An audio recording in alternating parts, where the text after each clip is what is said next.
Hello everyone, welcome back to my channel Bright Learning. In today's class, we are going to discuss about the degrees of comparison. ಹಾಗಾದ್ರೆ ಏನು degrees of comparison ಅಂದ್ರೆ ಏನು? ಇಲ್ಲಿ ನೋಡಿ, already ನಾವು parts of speech ಅನ್ನ ಕಲ್ತಿದ್ವಿ. ಅಂದ್ರೆ noun, pronoun, adjective, verb, adverb ಎಲ್ಲ ಕಲ್ತಿದ್ವಿ ಅಲ್ವಾ?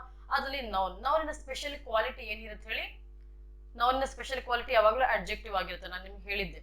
Okay, so for example, noun is name of A person, place R thing ಅಂತ ಹೇಳಿದಾಗ ಟ್ರೀ ಇಸ್ ಎ ನೌನ್ ಆಗುತ್ತೆ. ಟಾಲ್ ಟ್ರೀ, ಅದಕ್ಕೆ ನಾವು ಟಾಲ್ ಆಡ್ ಮಾಡಿದ್ರೆ tall, short, okay, broken tree, ಈ ತರ ಏನಾದ್ರು ಒಂದು ಅದಕ್ಕೊಂದು ಕ್ವಾಲಿಟಿ ಆಡ್ ಮಾಡಿದ್ರೆ ಏನಾಗುತ್ತೆ, ಅಡ್ಜೆಕ್ಟಿವ್ ಆಗುತ್ತೆ. ಇಲ್ಲೂ ಅದೇ ತರ ನಾವು ಸ್ವಲ್ಪ ಅಡ್ಜೆಕ್ಟಿವ್ಸ್ ಅನ್ನ ಆಡ್ ಮಾಡ್ತೀವಿ, ಕಂಪ್ಯಾರಿಸನ್ ಅನ್ನ ಮಾಡ್ತೀವಿ. ಹಾಗಾದ್ರೆ ಏನಿದು ಡಿಗ್ರೀಸ್ ಆಫ್ ಕಂಪ್ಯಾರಿಸನ್ ಅಂದ್ರೆ? It's nothing but we are comparing the things or a person from one person to another person, or comparing with more than two person or among the best among all. Okay, ಹಾಗಾದ್ರೆ ನೋಡಿ, degrees of comparison, there are 3 degrees of comparison. Very simple ಆಗಿ ಹೇಳ್ತೀನಿ, ಬೇರೆ ಏನು ತರ ಕೆಡಿಸ್ಕೊಳ್ಳೋದಿಲ್ಲ. Exam ಅಲ್ಲಿ question ಬಂದ್ರೆ ಆರಾಮಾಗಿ ನೀವು ಟಿಕ್ ಮಾಡಬೇಕು. Positive degree, comparative degree and superlative degree ಅಂತ 3 ಡಿಗ್ರಿ ಇರುತ್ತೆ. I repeat again, positive, comparative and superlative. ಇಲ್ಲಿ positive degree means there is no comparison at all, as it is, ಅದು ಹೇಗಿದೆ ಹಾಗೆ ನಾವು ಅದನ್ನ ಹೇಳ್ತಾ ಇದೀವಿ ಅಂದ್ರೆ ಅದು ಪಾಸಿಟಿವ್ ಆಗುತ್ತೆ. For example, the cat runs, okay, he is my brother, Sheela is a tall girl. ಅಲ್ಲಿ ನಾವು ಕಂಪೇರೇ ಮಾಡಿಲ್ಲ, Sheela is a tall girl ಅಂತ ಹೇಳಿದ್ವಿ, ಅವಳನ್ನ ಯಾರ ಜೊತೆಗೂ ಕಂಪೇರ್ ಮಾಡಿಲ್ಲ, ಅವಳು ಟಾಲ್ ಗರ್ಲ್ ಅಷ್ಟೇ. ಗೊತ್ತಲ್ಲ, this flower is beautiful, this flower is beautiful, ಅಲ್ಲಿ ಎಲ್ಲೂ ಕೂಡ ನಾವು ಕಂಪೇರ್ ಮಾಡಿಲ್ಲ, ಅದು ಹೇಗಿದೆಯೋ ಹಾಗೆ ಹೇಳ್ತಾ ಇದೀವಿ ಅಂದ್ರೆ ಅದೇನಾಗತ್ತೆ, ಪಾಸಿಟಿವ್ ಆಗುತ್ತೆ. ಇಲ್ಲಿ ದ ಕ್ಯಾಟ್ ರನ್ಸ್ ಫಾಸ್ಟ್, ನಾವು ಕಂಪೇರ್ ಮಾಡಿದೀವಿ ಇಲ್ಲಿ ಈ ಸೆಂಟೆನ್ಸ್ ಅಲ್ಲಿ, ಕಂಪ್ಯಾರಿಸನ್ ಇಲ್ಲ. ಕ್ಯಾಟ್ ಹೌದು, ಕ್ಯಾಟ್ ರನ್ ಫಾಸ್ಟ್ ಅಷ್ಟೇ. ಅದೇ ಕ್ಯಾಟ್ ಅನ್ನು ನಾವು ಬೇರೆ ಜೊತೆ ಕಂಪೇರ್ ಮಾಡ್ತಾ ಇದೀವಿ, ಬೇರೆ ಆಬ್ಜೆಕ್ಟ್ ಜೊತೆ ಕಂಪೇರ್ ಮಾಡ್ತಾ ಇದೀವಿ ಅಂದ್ರೆ ಅದು ನಾವು ಕಂಪೇರ್ ಮಾಡ್ತಾ ಇದೀವಿ ಅಂದ್ರೆ ಅಲ್ಲಿ ವರ್ಡ್ ಅಲ್ಲೇ ಇದೆ, ಕಂಪೇರಿಟಿವ್ ಡಿಗ್ರಿ ಆಗುತ್ತೆ. ಇಲ್ಲಿ ನೋಡಿ, positive degree no comparison, comparative degree the word itself says compare ಮಾಡ್ತಾ ಇದೀವಿ. ಇಲ್ಲಿ ನೋಡಿ, ಕ್ಯಾಟ್ ಅನ್ನ ಯಾವ್ದಕ್ಕೆ ಕಂಪೇರ್ ಮಾಡ್ತಾ ಇದೀವಿ? The cat runs faster then dog ಅಂತ, ನಾನು ಕ್ಯಾಟ್ ಅನ್ನ ಡಾಗ್ ಗಿಂತ ಫಾಸ್ಟ್ ಆಗಿ ಓಡುತ್ತೆ ಅಂತ ನಾನು ಕಂಪೇರ್ ಮಾಡಿದೆ. ಹಾಗಾಗಿ ಇದೇನಾಯ್ತು, ಕಂಪೇರಿಟಿವ್ ಡಿಗ್ರಿ ಆಯ್ತು. ಫಾರ್ ಎಕ್ಸಾಂಪಲ್ ಕೊಡ್ತಾರೆ, identify the sentence which degree it is ಅಂತ.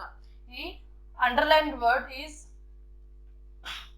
Identify the degree from the underlined word ಅಂತ ಕೇಳ್ತಾರೆ. Faster than dog, faster than dog ಅಂದ್ರೆ ಡಾಗ್ ಗಿಂತ ಫಾಸ್ಟ್ ಅಂದ್ರೆ ದ್ಯಾನ್ ಅನ್ನೋ ಒಂದು ವರ್ಡ್ ಬಂತು, ಅಲ್ಲೇ ನೀವು ಅರ್ಥ ಮಾಡ್ಕೋಬಹುದು ಇದು ಕಂಪೇರಿಟಿವ್ ಡಿಗ್ರಿ ಅಂತ. ಇಲ್ಲಿ ನೋಡ್ತೀರಾ, ಯಾವುದಕ್ಕೂ ಕಂಪೇರ್ ಮಾಡಿಲ್ಲ, ಫಾಸ್ಟ್ ಅಂತ ಇದೆ ಅಷ್ಟೇ. ಓಕೆ, ಅಡ್ಜೆಕ್ಟಿವ್ ಬಂದ್ರೆ ಓಕೆ, ಇದು ಪಾಸಿಟಿವ್ ಆಗುತ್ತೆ. ಹಾಗಾದ್ರೆ ಸೂಪರ್ಲೇಟಿವ್ ಡಿಗ್ರಿ ಅಂದ್ರೆ ಏನು? Superlative degree means the cat runs fastest of all animals, ಎಲ್ಲಾ ಎನಿಮಲ್ ಗಿಂತ ತುಂಬಾ ಫಾಸ್ಟ್ ಆಗಿ ಓಡೋ ಎನಿಮಲ್ ಯಾವುದು? ಕ್ಯಾಟ್. ಇದನ್ನ ನಾವೆಂತ ಕರಿತೀವಿ? Fastest of all. ಹಾಗಾಗಿ ಇದೇನಾಗುತ್ತೆ, superlative.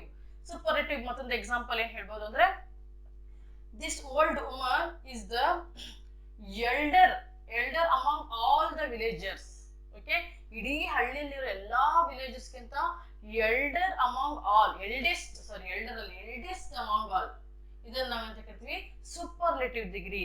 For example, rose is a beautiful flower among all flower, beautiful, more beautiful, most beautiful. ಇಲ್ಲಿ ನಾವು ಡಿಗ್ರೀಸ್ ಅನ್ನ ಕಲ್ತ್ಕೋಬೇಕು. For example, good, better, best, beautiful, more beautiful, most beautiful.